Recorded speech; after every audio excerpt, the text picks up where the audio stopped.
Need to know when Netflix charges you? Here's how to check your billing date. First thing you need to do is open Netflix in our web browser. Go to netflix.com and, of course, sign in. Now, in your profile icon in the top right, click the drop-down arrow and look for Account and click Accounts.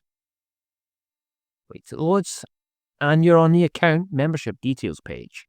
And as you can see right here, next payment, 11th of February 2026. Yep, it's right there. Now, you can also go to the left and click Membership, or go down to Manage Membership. Both do pretty much the same thing, so I'm just going to click this. And we need to click down, and here you've got the payment info. Next payment, 11th of February 2026 again. Payment method. And if we go down a little bit to view payment history, click that.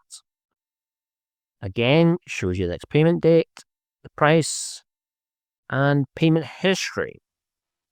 We can scroll down that. There is a little message at the bottom that says, we only show up to 1 year of billing history. So just bear that in mind. That's how to check your Netflix billing date. If this helped, consider subscribing for more quick, simple tech how-to videos.